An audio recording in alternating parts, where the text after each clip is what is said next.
I hope you are doing well. Today we'll talk about how to fix or how to solve the problem of PayPal app. You will go to settings. Here you will click on apps, default apps, app settings.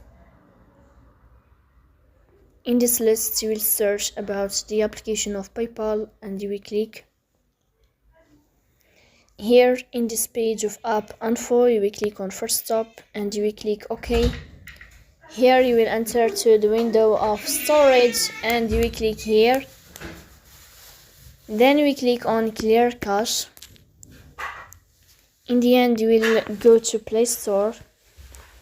You will search about the application of PayPal as you see and you will enter here PayPal app, and then you will update your app if you find updates. So please don't forget to support us by like and subscribe. See you